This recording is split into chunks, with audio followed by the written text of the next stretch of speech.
Hello guys and welcome back to study at the legal. आज ये हमारा भारतीय साक्ष्य अधिनियम का ये दूसरा वीडियो है।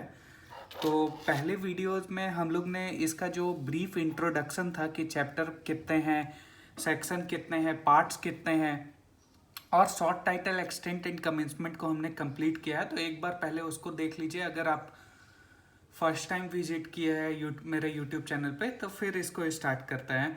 ये मैंने ब्रीफ इंट्रोडक्शन प्रीवियस क्लास में दे दिया है कि भारतीय साक्ष्य अधिनियम का जो टेबल है कैसे इसको पढ़ना है, इसको हम लोग दे दिया है। तो इस पे हम लोग टाइम वेस्ट ना करते हुए हम लोग आज डायरेक्ट डेफिनेशन क्लॉज जो कि सेक्शन 2 ऑफ दी भारतीय साक्ष्य अधिनियम 2023 है, ये डेफिनेशन क्लॉज से डील करता है। इसमें डेफिनेशन दिए गए हैं, ठीक है।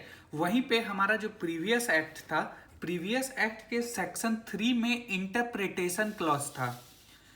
प्रीवियस एक्ट के सेक्शन 3 में इंडियन एविडेंस एक्ट जो 1872 था उसके सेक्शन 3 में इंटरप्रिटेशन क्लॉज था, लेकिन इसको हटा दिया गया। अब सेक्शन 2 में ही आपका डेफिनेशन दिया हुआ है। यहाँ पे इंटरप्रिटेशन पहले वर्ड यूज किया गया था, नाउ अब डेफिनेशन शब्द का यूज किया गया है सेक्शन 2 में।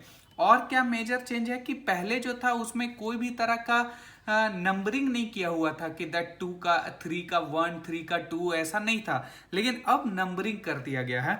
चलिए तो हम लोग वीडियो को स्टार्ट करते हैं। चैनल पे नए हैं तो चैनल को सब्सक्राइब कर दें, दोस्तों के साथ शेयर कर दें, और अगर नोट्स चाहिए, पीडीएफ चाहिए तो मेरा इंस्टाग्राम का लिंक डीएम में है, तो आप मुझे उससे डीएम कर सकते हैं।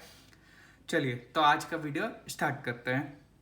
सबसे पहला डेफिनेशन जो हम लोग पढ़ने जा रहे हैं वो है कोर्ट। सेक्शन 2(1) का ए, 2 सब क्लॉज 1 का ए। ये क्या कहता है, कोर्ट क्या कहता है, ये एक तरह का इंक्लूड्स। कोर्ट क्या है, इंक्लूड्स। वर्ड्स देखिए, इंक्लूड्स जब भी शब्द आता है तो ये क्या है, एक तरह का इंक्लूसिव डेफिनेशन है। इंक्लूसिव जो कि इंक्लूड करता है, ठीक है। तो कोर्ट इंक्लूड्स ऑल जजेस एंड मैजिस्ट्रेट। कोर्ट किसको इंक्लूड करता है, सभी तरह के जजेस और मैजिस्ट्रेट को।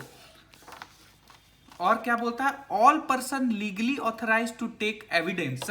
मतलब कि कोर्ट में क्या क्या आएंगे, ऑल जजेस आएंगे, मैजिस्ट्रेट आएंगे, और हर एक व्यक्ति, प्रत्येक व्यक्ति जिसको लीगली ऑथराइज्ड है टू टेक एविडेंस। और इसमें किसको हटाया गया है, तो एक्सेप्ट आर्बिट्रेटर। आर्बिट्रेटर को कोर्ट नहीं माना गया है, आर्बिट्रेटर को कोर्ट नहीं माना गया है। तो कोर्ट का डेफिनेशन याद हो गया होगा अच्छे से। कोर्ट क्या कहता है, कोर्ट इंक्लूड्स है कि इंक्लूसिव डेफिनेशन है। किसको किसको इंक्लूड करता है, सारे जजेस को, मैजिस्ट्रेट को, और प्रत्येक वैसे व्यक्ति को जिसको ऑथराइज्ड किया गया है एविडेंस लेने के लिए। तो ये कोर्ट के डेफिनेशन में आएगा, एक्सेप्ट आर्बिट्रेटर। आर्बिट्रेटर को कोर्ट नहीं माना गया है। क्लियर है ये डेफिनेशन। चलिए हम लोग अब अपने सेकेंड डेफिनेशन में आते हैं, ठीक है। सेक्शन 2(1) का एफ में हमको फैक्ट को डिफाइन किया है। फैक्ट क्या होता है, ठीक है। फैक्ट क्या होता है, बोलता है फैक्ट जो है कुछ भी, एनीथिंग, स्टेट ऑफ थिंग, ठीक है। यानी कंडीशन बता रहा है। स्टेट ऑफ थिंग का मतलब कंडीशन, बोल रहा है प्रत्येक कुछ भी, ठीक है, या कंडीशन या किसी भी वस्तु से उसका रिलेशन, ठीक है। Capable of being perceived bye senses, मतलब कि ऐसा डेफिनेशन दे दिया कि सभी चीज फैक्ट ही होंगे, या पंखा है या पेज है, ठीक है, ये सब क्या है, फैक्ट है। बोलता है ये सब कुछ भी जो कि आप सेंसेस के द्वारा महसूस कर सके, ठीक है, उसको परसीव्ड कर सके, जो उसको हम लोग फैक्ट कहेंगे, ठीक है। फैक्ट को दो भाग में बांट दिया है। बोलता है एनी एग्जिस्टिंग थिंग्स, या तो इसको दो भाग में क्या भागा है, फिजिकल फैक्ट और साइकोलॉजिकल फैक्ट। फिजिकल फैक्ट ऐसे फैक्ट को कहते हैं जिसको 5 सेंस ऑर्गन जो है हमारा उससे महसूस कर सके, ठीक है, उसका स्टेट ऑफ थिंग, रिलेशन को जान सके। साइकोलॉजिकल फैक्ट क्या है, किसी का इंटेंशन, किसी का गुडविल, किसी का गुड फेथ, ठीक है, मोटिव, ये सब क्या है, साइकोलॉजिकल फैक्ट है। बोलता है any mental condition of which any person is concise, ठीक है। तो फैक्ट हमारा बोलता है दो तरह का होगा। फैक्ट क्या है, दो तरह के फैक्ट होंगे। पहला मेंटल या मटेरियल या फिजिकल फैक्ट, दूसरा मेंटल या साइकोलॉजिकल फैक्ट। मटेरियल या फिजिकल फैक्ट ऐसे फैक्ट को कहते हैं जिसको सेंस ऑर्गन के द्वारा छू के, देख के, महसूस करके, क्या बोलते हैं, तो ये सब क्या है, इसको हम लोग क्या कर सकते हैं, ये सब जो है हमारा वो फिजिकल फैक्ट है। On the other hand psychological fact क्या है, मुझे ना क्या बोलते हैं किसी एक्स नाम के व्यक्ति को मारना है, ठीक है, तो ये मेरा क्या है, इंटेंशन है। तो ये क्या है, साइकोलॉजिकल फैक्ट है। इसको हम लोग महसूस नहीं कर सकते, इसको छू नहीं सकते, इसको देख नहीं सकते, क्योंकि ये ह्यूमन बॉडी के अंतर्गत है, अंदर में उसका क्या चल रहा है नहीं चल रहा है। तो इस तरह के फैक्ट को साइकोलॉजिकल फैक्ट कहते हैं, ठीक है। तो एक बार डेफिनेशन को रीड कर देता है, आई होप क्लियर होगा। बोलता है एनीथिंग, कुछ भी, स्टेट ऑफ थिंग और relation of thing capable of being perceived bye senses. Senses क्या, 5 सेंस ऑर्गन जो होते हैं कि ह्यूमन बॉडी में, उसके द्वारा हम लोग परसीव्ड कर सके, उसको हम लोग फैक्ट कहेंगे। दूसरा, any mental condition of which any person is concise. तो मेंटल कंडीशन में हम लोग देखें इंटरनल भी इसको बोलते हैं, ठीक है, मेंटल या psychological, intention, goodwill, knowledge, motive. तो इस तरह के चीज को हम लोग क्या चीज से प्रूव करेंगे, अरे भैया उसके मन में क्या चल रहा है नहीं चल रहा है, उसको हम लोग क्या चीज से प्रूव करेंगे, तो उसको बोलता है हम लोग सर्कमस्टेंशियल एविडेंस से प्रूव करेंगे कि अरे वो जानता है, वो तुमको मारना ही चाहता था, वो जो जहर से मरा है ना, वो जहर हम खरीदते हुए देखे थे फलना व्यक्ति को, ठीक है, इस तरह का। तो सर्कमस्टेंस जो बता रहा है, ठीक है, मतलब कि उसका इंटेंशन शो कर रहा है कि वो मारना चाहता था, वो भी पहले ही से ये तैयारी कर रहा था, उसका मन में जरूर चल रहा था। तो ये जो सर्कमस्टेंस होता है उससे हम लोग प्रूव करते हैं साइकोलॉजिकल फैक्ट को। तो ये क्लियर है। तीसरा हम लोग डेफिनेशन देख रहे हैं, ये देख रहे हैं हम लोग किसका, फैक्ट इन इशू का। किसका देख रहे हैं, फैक्ट इन इशू का। फैक्ट इन इशू क्या है, ठीक है, बोलता है फैक्ट इन इशू जो है 2(1) का जी में डिफाइन किया है। फैक्ट इन इशू क्या है, इससे पहले एक चीज हम आप लोग को क्लियर कर दें कि ए नाम का व्यक्ति था, ए नाम का व्यक्ति था, वो बी नाम की महिला को क्या करता है, मार देता है। बी नाम की महिला को क्या मार देता है, और क्या बोलते हैं, उसके ऊपर एक केस दायर होता है कि ए बी को मार दिया है, ठीक है। तो फैक्ट इन इशू क्या है, इसमें फैक्ट इन इशू क्या है, तो पहले एक बार डेफिनेशन रीड कर लेते हैं, उसके बाद इस इलस्ट्रेशन से हम लोग समझेंगे फैक्ट इन इशू क्या है। ए नाम का व्यक्ति बी नाम की महिला को मार देता है, ठीक है, और इसके ऊपर केस हो जाता है, ठीक है। तो fact in issue means and include, ये मीनिंग भी बता रहा और इंक्लूसिव डेफिनेशन भी है, ठीक है। इंक्लूड्स जब भी आएगा तो इंक्लूसिव डेफिनेशन जो इंक्लूड कर रहा है। बोलता है एग्जिस्टेंस एंड नॉन एग्जिस्टेंस, यानी ए वहां एग्जिस्ट था जब बी की हत्या हुई थी, ठीक है, या नहीं था। तो इस तरह के जो क्वेश्चन हुए, ठीक है, ये फैक्ट इन इशू होंगे। नेचर और extent of right, liability and disability, ठीक है। तो फैक्ट इन इशू सिंपल आप समझ लीजिए क्या होता है। फैक्ट इन इशू ये होता है कि asserted by a one person and denied by another. मान लो कि बोला कि ए बी का हत्या किया है, तो बोला नहीं हम नहीं किए हैं, तो क्या हुआ, किसी एक के द्वारा असर्ट किया गया कोई चीज और दूसरा के द्वारा डिनाई किया गया, यही है fact in issue. Fact in issue क्या है, fact asserted by one person and denied by another, ठीक है। तो क्या बोलता है, किसी भी फैक्ट इन इशू क्या है, फैक्ट इन इशू जो है वो क्या कहता है, एनी फैक्ट फ्रॉम विच इधर बाय इटसेल्फ और in connection with other fact, किसी का एग्जिस्टेंस या नॉन एग्जिस्टेंस, सब कीवर्ड्स याद रखिए, किसी का एग्जिस्टेंस या नॉन एग्जिस्टेंस, नेचर और एक्सटेंट ऑफ राइट, लाइबिलिटी और डिसलाइबिलिटी, और fact asserted by one person, किसी एक के द्वारा आरोप लगाया गया और किसी दूसरे व्यक्ति के द्वारा उसको डिनाई किया गया, ये है फैक्ट इन इशू, ठीक है। क्रिमिनल केसेस में फैक्ट इन इशू कहां पे फ्रेम होता है, तो बोलता है एट फ्रेमिंग ऑफ चार्ज, ठीक है। फ्रेमिंग ऑफ चार्ज के समय में A charge with murder of B, A जो है मर्डर, बी के मर्डर के लिए चार्ज किया जाता है और ए जो बोलता है हम नहीं मारे हैं, ठीक है। तो यहां जो क्वेश्चन आया वेदर ए मर्डर्ड बी, तो यही है हमारा फैक्ट इन इशू। क्या ए बी को मारा है, तो क्या है फैक्ट इन इशू, क्या है, क्या ए बी को मारा है, ये हमारा फैक्ट इन इशू है। सिविल केसेस में ये कहां होता है, तो भैया जो प्लेंट है और उसका रिप्लाई जो हम लोग रिटन स्टेटमेंट से देते हैं, तो ये क्या है, हमारा फैक्ट इन इशू है। मान लो कोई प्लेंट दायर किया तो हम उसके खिलाफ में रिटन स्टेटमेंट किए, तो ये क्या है, असर्टेड किया गया एक व्यक्ति के द्वारा और डिनाई किया गया दूसरे व्यक्ति के द्वारा, तो ये हमारा फैक्ट इन इशू बता रहा है, ठीक है। फैक्ट इन इशू और इशू ऑफ फैक्ट, कभी कभी कंफ्यूज हो जाता है व्यक्ति कि फैक्ट इन इशू और इशू ऑफ फैक्ट क्या है। तो कोई दिक्कत नहीं है, fact in issue Indian evidence act या भारतीय साक्ष्य अधिनियम में इस वर्ड का यूज किया गया है। सिविल सीपीसी जब पढ़ोगे तो आप लोग को ये इशू ऑफ फैक्ट आपको मिलेगा, ठीक है।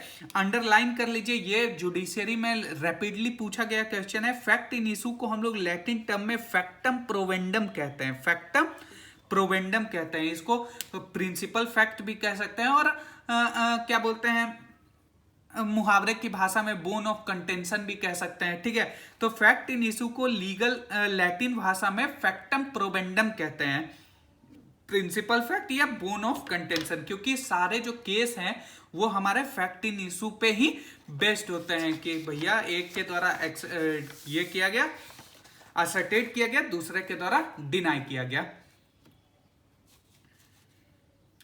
रेलिवेंट, अब हम लोग आते हैं रेलिवेंट 2(1) का के में, ठीक है। रेलिवेंट क्या है? अब वही एग्जांपल को हम लोग लेते हैं कि भैया जो ए व्यक्ति था वो बी का मर्डर किया है, ठीक है। जब घर में सोई हुई थी तो मर्डर किया है, तो उसका फुटप्रिंट जो है, भागते समय का फुटप्रिंट या इसके फिंगर प्रिंट, ये सब जो अगर वहां पे छूट गए हैं तो क्या बोलता है कि रेलिवेंट क्या होगा? Connection in fact in issue और relevance of fact. Relevant of fact जो है हमारा पहले 5 से 50 था, नाउ अब ये कहाँ है? 3 से 50 है, ठीक है। ये भारतीय साक्ष्य अधिनियम है, ये पहले वाला गलती से लिखा गया है, अब ये हमारा 3 से 50 में है, ठीक है। रेलिवेंसी ऑफ फैक्ट ये हम लोग जो है सेकेंड चैप्टर में देखेंगे, ठीक है।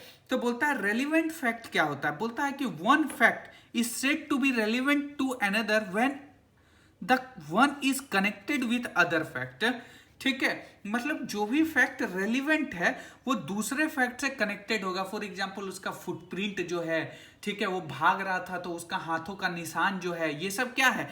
एक साक्ष्य से दूसरे साक्ष्य से क्या है? कनेक्टेड है, इंटरलिंक्ड है, तो ये हमारा रेलिवेंट होगा। Relevant connection with fact in issue और रेलिवेंसी ऑफ फैक्ट होना चाहिए। तो रेलिवेंट फैक्ट को हम लोग लैटिन भाषा में फैक्टम प्रोबेंस कहते हैं और उसको क्या कहते थे? फैक्टम प्रोबेंडम। क्या बोलते हैं? फैक्ट इन इशू को हम लोग फैक्टम प्रोबेंडम कहते हैं और रेलिवेंट को हम लोग फैक्टम प्रोबेंस कहते हैं, राइट। तो ये क्वेश्चन जो है ये जुडिशियरी में पिछले बार यूपी में पूछा गया था कि लॉजिकली रेलिवेंट और लीगली रेलिवेंट क्या होता है, ठीक है। लॉजिकली रेलिवेंट और लीगली रेलिवेंट क्या होता है? तो बोलता है कि लीगली रेलिवेंट वो चीज होते हैं जो कि सेक्शन 3 से लेके 50 और भारतीय साक्ष्य अधिनियम 2023 में दिए गए हैं, ठीक है। एक इसमें बहुत अच्छा कंटेंशन है कि हर एक लीगली रेलिवेंट जो होगा वो लॉजिकली रेलिवेंट होगा, ठीक है।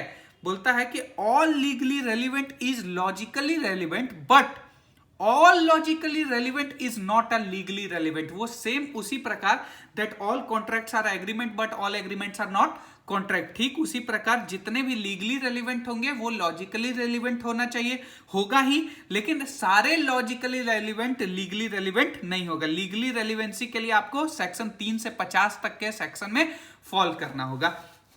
चलिए अब हम लोग आते हैं डॉक्यूमेंट के डेफिनेशन में। डॉक्यूमेंट के डेफिनेशन में डॉक्यूमेंट क्या है? सेक्शन 2(1) का डी में हमको डॉक्यूमेंट को डिराइव किया गया है। तो बोलता है कि document means any matter, documents mean any matter expressed और डिस्क्राइब्ड अपॉन द सब्सटेंस, मतलब किसी भी तरह के मैटर को एक्सप्रेस किया गया है या डिस्क्राइब किया गया है लेटर के फॉर्म में। किसके फॉर्म में? लेटर के फॉर्म में, फिगर के फॉर्म में, मार्क्स के फॉर्म में, ठीक है। तो ये सब क्या है? डॉक्यूमेंट है। Document includes electronic and digital record. ये नए जो भारतीय साक्ष्य अधिनियम है इसमें जोड़े गए हैं कि ये डॉक्यूमेंट में इलेक्ट्रॉनिक और डिजिटल रिकॉर्ड्स को भी इंक्लूड किया गया है, ठीक है। इसका एग्जांपल से समझते हैं तो डॉक्यूमेंट हमारा क्लियर हो जाएगा। Writing is a document. पहला, राइटिंग क्या है? वो एक तरह का डॉक्यूमेंट है। मैप और प्लान इज डॉक्यूमेंट। मैप जो है और प्लान है, जो मैप हम लोग तैयार करते हैं, ठीक है, भारत का नक्शा हो गया, ठीक है, क्या बोलते हैं, नेपाल का नक्शा है। देखो नेपाल का अभी नक्शा से याद आया कि नेपाल जो है लेपुलेख धारा, ठीक है, और भी जो उसका नेपाल का जो मानचित्र विवाद चल रहा है, ठीक है, लेपुलेख धारा को बोल रहा है कि हम लोग का है, ठीक है। तो इस तरह के जो भी नक्शा हो गया, प्लान्स हो गया, वो भी डॉक्यूमेंट कहलाएंगे। डॉक्यूमेंट में क्या गया, writing is a document, map और plan is a document. An inscription और mortal plate of horn is a document. कोई भी तरह का इंस्क्रिप्शन, इंस्क्रिप्शन क्या होता है, कोई रिटन जो होता है हमारा, तो वो जो है वो इंस्क्रिप्शन, ठीक है। जब हम लोग sources of ancient Indian history हम लोग पढ़ते हैं तो हम लोग इंस्क्रिप्शन, क्या बोलते हैं, कॉइन्स, ये सबको क्या समझते हैं, उसको हम लोग एक तरह का sources of ancient Indian history समझते हैं। तो उस तरह के इंस्क्रिप्शन, किसी के राजा के द्वारा लिखे गए पात्र, उसको भी हम लोग डॉक्यूमेंट कहते हैं। अ कैरिकेचर इज अ डॉक्यूमेंट। देखो ये कैरिकेचर, इस शब्द का मतलब समझो। आज तक बहुत लोग देखते होंगे, आज तक देखते होंगे, या फिर इंडिया टुडे ऐसे न्यूज देखते हैं, तो उसमें एक सो सॉरी करके वीडियो नहीं चलाता है कार्टून जैसा, कि मोदी जी मैं तो साला साहब बन गया, ऐसा ऐसा करके बनाता है वीडियो, कार्टून जैसा बनाता है, जो कि उसका छवि को प्रस्तुत करता है कि मोदी जी हैं। हम लोग पहचान लेते हैं, अच्छा ये कार्टून तो मोदी जी का बना हुआ है, ये कार्टून तो क्या बोलते हैं केजरीवाल का बना हुआ है। तो उस तरह के जो सब्सटेंस है, उस तरह के जो वीडियोस हैं, उसको कैरिकेचर है, उसी को हम लोग कैरिकेचर कहते हैं। और कैरिकेचर को भी एक डॉक्यूमेंट में इंक्लूड किया गया है। वर्ड प्रिंटेड, लिप्टोग्राफ और फोटोग्राफ्स आर डॉक्यूमेंट। तो जो भी प्रिंटेड होगा, लिप्टोग्राफ्ट होगा, फोटोग्राफ्ट होगा, वो उसको भी हम लोग डॉक्यूमेंट कंसीडर करेंगे। And electronic records on email, ये नया जोड़ा गया है। इसको जो है ये नया एक्ट के द्वारा जोड़ा गया है। इसमें हाईलाइट कर लीजिएगा, ठीक है, न्यू एक्ट के द्वारा इसको जोड़ा गया है। न्यू एक्ट के द्वारा, पहले ये 5 तो पहले भी थे, अब न्यू एक्ट के द्वारा ये 6ठा जोड़ा गया है। क्या बोलता है कि an electronic records on email, server logs, document on computers, laptop और smartphone, messages, website, locational evidence, voice mail, message stored on digital devices are document.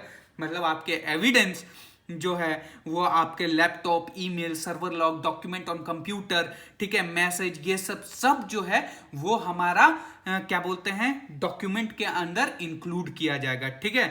Types of document अगर कहें तो 2 तरह के होते हैं, पब्लिक डॉक्यूमेंट और प्राइवेट डॉक्यूमेंट। आगे हम लोग इसको डिटेल में पढ़ेंगे, ठीक है। अब हम लोग आते हैं मेजर एविडेंस के डेफिनेशन में, कि एविडेंस, साक्ष्य किसको कहते हैं, ठीक है। इसको बहुत डिटेल से पढ़ेंगे, एकदम जुडिशियरी प्री पॉइंट से आपका यहाँ से बल्ले बल्ले हो जाएगा। आपको कुछ नहीं पढ़ना होगा, सारे केस लॉ सारे इसमें हम लोग कवर कर लेंगे, ठीक है। तो देखो एविडेंस सेक्शन 21E में बताया गया है। तो देखो एविडेंस जो है ना, उसका डेफिनेशन नहीं दिया गया है, हमको सीधे सीधे टाइप्स बता दिया है कि एविडेंस कितने तरह के होते हैं। तो बोलता है हम लोग समझ सकते हैं कि बोलता है evidence means and includes. Evidence means and include सब जब भी आएगा तो क्या समझेंगे, क्या किसके बारे में बोल रहा है, इंक्लूसिव डेफिनेशन। तो बोल रहा है evidence means and include oral evidence और डॉक्यूमेंट्री एविडेंस। और डॉक्यूमेंट्री एविडेंस में इलेक्ट्रॉनिक रिकॉर्ड जोड़ा गया था मेरे डेट ऑफ बर्थ के दिन 17/10/2000, ठीक है। तो बर्थडे विश करते ना मेरे 17 अक्टूबर को, जो भी वीडियो देख रहा है, ठीक है। तो डॉक्यूमेंट इंक्लूड्स इलेक्ट्रॉनिक रिकॉर्ड, और ये कब जोड़ा गया था, 17/10/2000 को, ठीक है। याद रखना, बहुत पूछे जाते हैं भाई कि कब जोड़ा गया था इलेक्ट्रॉनिक रिकॉर्ड, तो भाई 17/10/2000 को जोड़ा गया था, ठीक है। तो एविडेंस इंक्लूड्स ओरल और डॉक्यूमेंट्री एविडेंस, ठीक है। तो the above definition does not define the term evidence in real sense. हम लोग समझ सकते हैं कि ये तो डेफिनेशन नहीं बता रहा है एविडेंस क्या होता है, ये तो बता रहा है कि ये एविडेंस क्या क्या इंक्लूड करते हैं। तो एविडेंस 2 तरह के एविडेंस, साक्ष्य हम लोग किसके दे सकते हैं, एविडेंस क्या ची तरह से दे सकते हैं। तो ओरल तरीके से दे सकते हैं, मौखिक रूप से, या डॉक्यूमेंट के रूप से। और डॉक्यूमेंट में जो जो इंक्लूड्स था हम लोग अभी देख लिए हैं, डॉक्यूमेंट का डेफिनेशन क्या क्या है, रिटेन, लिप्टोग्राफ, फोटोग्राफ, ठीक है, तो सारे चीज डॉक्यूमेंट हो गए।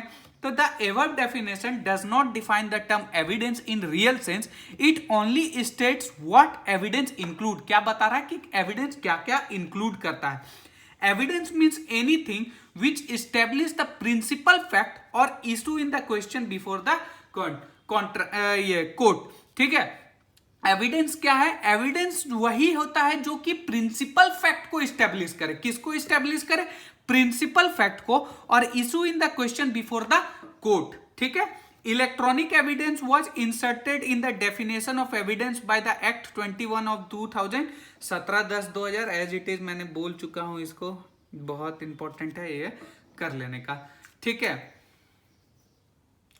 अब हम लोग आते हैं कुछ इंपॉर्टेंट जो हमेशा question pre point of view से इंपॉर्टेंट है कि देखो, बोलता है कि एविडेंस अगर अनडिजायरेबल मीन्स से लिया गया है, ठीक है, गलत तरीके से लिया गया है, तो क्या उसको हम लोग एविडेंस के रूप में रेलिवेंट होगा वो हमारे लिए? तो ये केस था पुष्पा देवी एम जातिया वर्सेस ML वर्धावन का केस है। इसमें बोला गया even evidence obtain through undesirable means can also taken into consideration provided it is relevant होना चाहिए। चाहे वो गलत तरीके से लिया गया है, अनडिजायरेबल मींस से लिया गया है, लेकिन अगर वो आपके केस के लिए रेलिवेंट है तो उसको हम लोग टेकन इनटू कंसीडरेशन में लेके आएंगे। ठीक है, बोलता है कि फॉर एग्जाम्पल हम लोग कभी कुछ खोजने लगते हैं और हमको उस चीज ना मिलने के अलावा दूसरा चीज मिल जाता है जो कि हम बहुत दिन से खोज रहे थे, तो हम लोग को खुशी होता है। तो ठीक उसी प्रकार बोलता है कि evidence obtained in investigation of other crime can also constitute good evidence in other case provided it is relevant. मतलब किसी और इन्वेस्टिगेशन कर रहे थे हम लोग ए केस का और हम लोग को सी केस का एविडेंस मिलता है, तो उस तरह के एविडेंस को भी हम लोग कंसीडर करेंगे। बाकायदा वही है कि रेलिवेंट होना चाहिए। ये कहा गया था रोनी वर्सेस स्टेट ऑफ महाराष्ट्र 1998 के केस में। ठीक है, बोलता है जो खोजी कुत्ता है, खोजी कुत्ता वो सब आप देखते हैं ना, क्या बोलते हैं, जर्मन शेफर्ड या कोई केस में दौड़ा रहा है, उसे सूंघ सूंघ के बता रहा है, तो बोलता है discovery of fact with the help of tracker dog is a scientific evidence. Abdul Razak versus state, बहुत इंपॉर्टेंट केस है, हमेशा जनरली पूछ ही देता है कि किस केस में कहा गया था कि खोजी कुत्ता का जो साक्ष्य है वो साइंटिफिक एविडेंस है। तो ये कहा गया था Abdul Razak versus state of Maharashtra.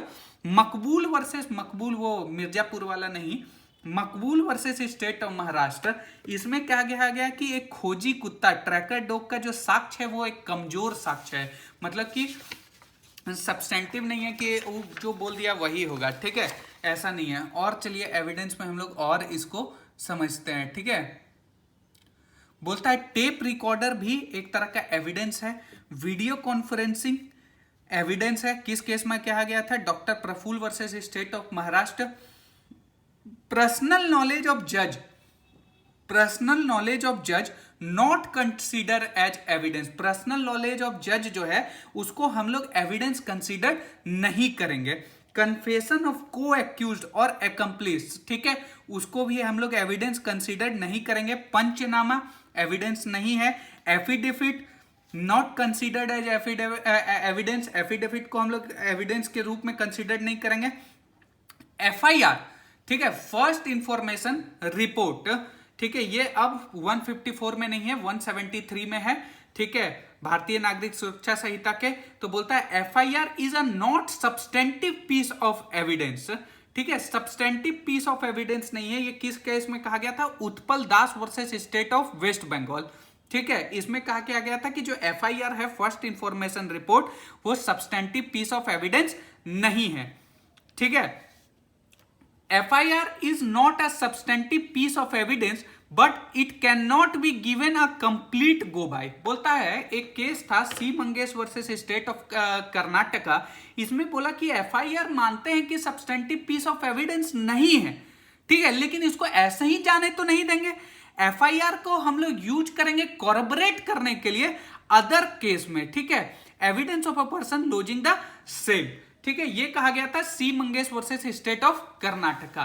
अब देखते हो काइंड्स ऑफ एविडेंस क्या क्या है। तो ओरल एविडेंस या लिविंग एविडेंस, डॉक्यूमेंट्री एविडेंस या dead evidence, direct evidence, deemed और oral evidence, primary evidence, secondary evidence, hearsay evidence. General rule क्या कहता है, hearsay evidence is not admissible, और सर्कमस्टेंशियल एविडेंस। ठीक है, तो ये सब कभी हम अलग वीडियो में इसको पूरे अच्छे से आपको समझाएंगे, ओरल, डॉक्यूमेंट्री, डायरेक्ट, डीम्ड क्या होता है।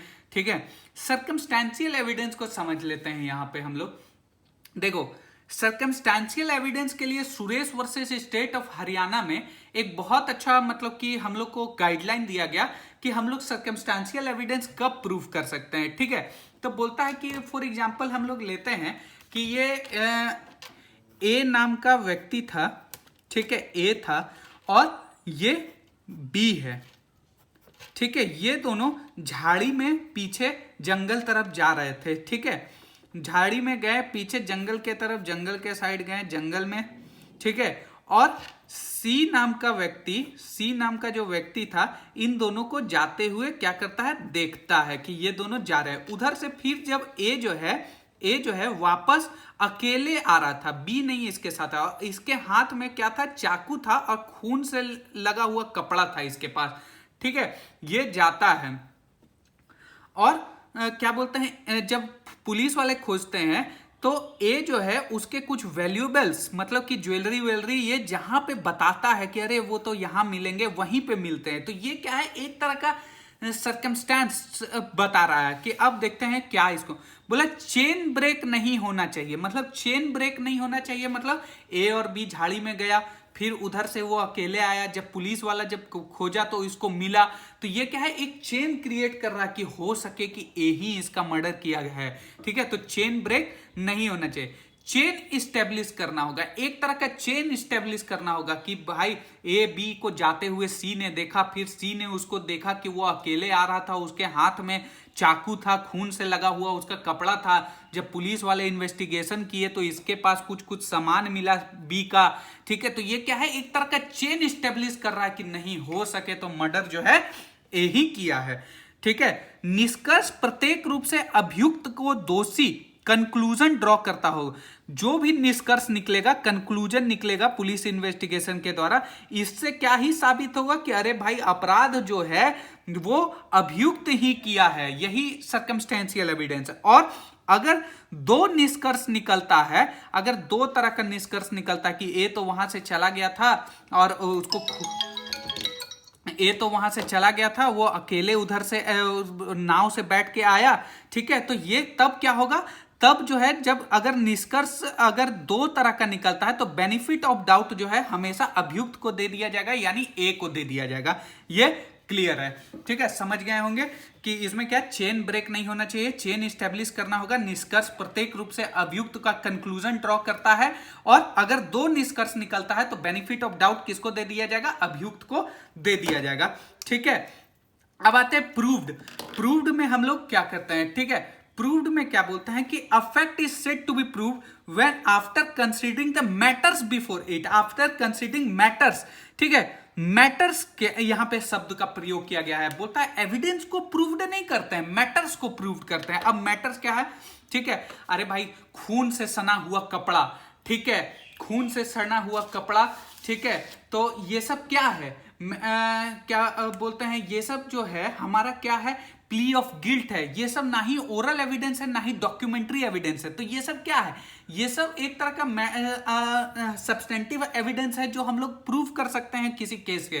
तो प्रूव्ड क्या बोलता है, ठीक है, प्रूव्ड बोलता है कि या तो कोर्ट उसको बिलीव करे उसका एग्जिस्टेंस, या जो है कोई सामान्य प्रज्ञावान व्यक्ति के द्वारा उसको क्या बोलते हैं, एग्जिस्टेंस में उस समझे। प्रूव्ड का सिंपल से समझो, प्रूव्ड जो है 2(1) का जे में दिया गया है।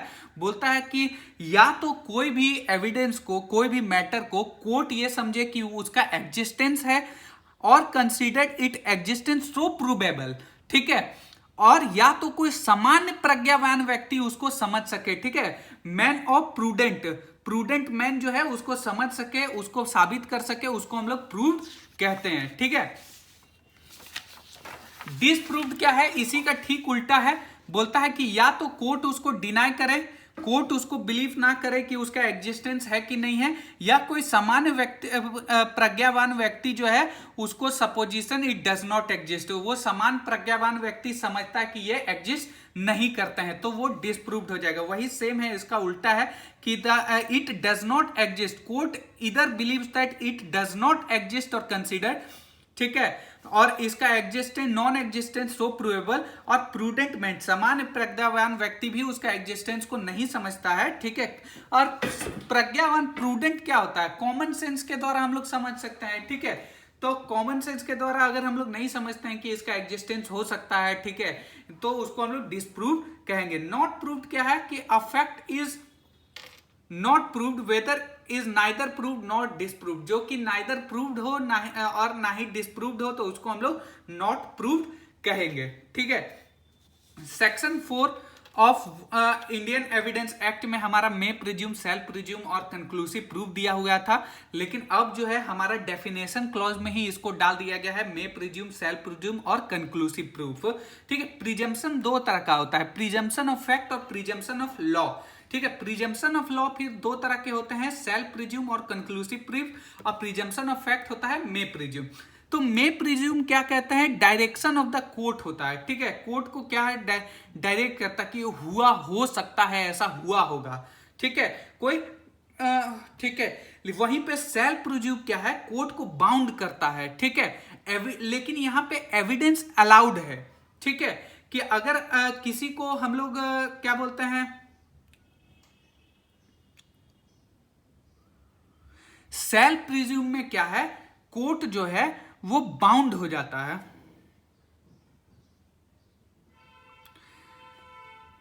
और यहां पे क्या होता है, फॉर एग्जांपल बोलता है the court shall presume the accused is innocent until proven guilty. हम लोग ऐसा बोलते हैं ना कि कोर्ट प्रिज्यूम करेगा कि जब तक आरोप सिद्ध नहीं हो जाते आरोपी जो है वो इनोसेंट है, ठीक है। तो ये क्या है, सेल्फ प्रिज्यूम में जो होता है वो एविडेंस अलाउड होता है। फॉर एग्जांपल कोर्ट तो बाउंड है, इसको मानेगा कि हुआ है, लेकिन अगर आप एविडेंस दे के उसको चेंज कर सकते हैं कि नहीं सर हम आपको एविडेंस देते हैं कि ये व्यक्ति ये काम किया है, ठीक है, तो ये क्या है, कोर्ट जो है उसके बाद उसको क्या बोलते हैं, डिस्प्रूव्ड भी हम लोग कर सकते हैं सेल्फ। लेकिन कंक्लूसिव प्रूफ ये क्या है, बोलता है कोर्ट बाउंड है और इसमें एविडेंस का जरूरत नहीं है। For example section 82 of IPC में क्या था कि कोई भी 7 साल से कम व्यक्ति क्या बोलते हैं, जो 7 साल से कम व्यक्ति कभी भी हत्या जो करता है उस पर हम लोग कोई भी तरह का उसको चार्ज नहीं किया जाएगा, पीनल प्रोविजन नहीं दिया जाएगा, ठीक है। उल्ला महापात्रा के केस में इसको कहा गया था, एकदम बहुत जरूरी केस है भैया, उल्ला महापात्रा केस एकदम मुंह पे याद होना चाहिए, ठीक है। 116 भारतीय साक्ष्य अधिनियम तो बोलता है कि कंक्लूसिव प्रूफ में किसी भी प्रकार का एविडेंस नहीं दिया जाएगा। ये मैं आपको एक ओवरव्यू बस दे रहा हूं, ठीक है, इसको हम लोग डिटेल में अच्छे से पढ़ेंगे।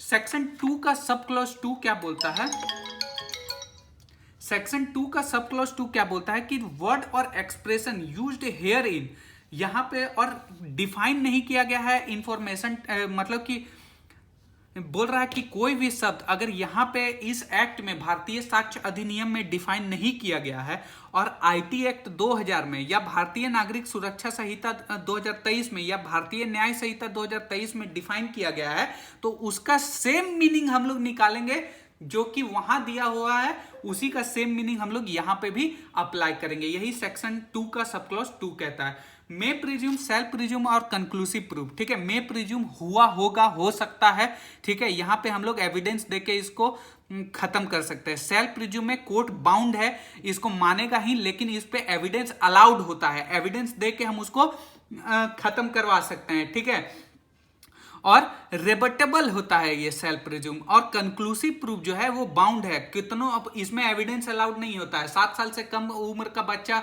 अपराध नहीं कर सकता, तो आप कितनों एविडेंस दे दीजिए कि नहीं सर एक अपराध किया तो उसको हम लोग पीनल नहीं मानेंगे, उसमें एविडेंस हम लोग नहीं मानेंगे, तो ई कंक्लूसिव प्रूफ घोषणा हो गया कि भाई एक बार जो बोल दिए सो बोल दिए। तो चलिए वीडियो लगभग 35 मिनट्स का हो गया है। अगर वीडियो पसंद आ रहा है, किसी चीज में अगर दिक्कत है किसी कंसेप्ट में, तो उसको हम लोग कमेंट बॉक्स में आप लोग जरूर कमेंट कीजिएगा, इसको हम लोग क्लियर करेंगे।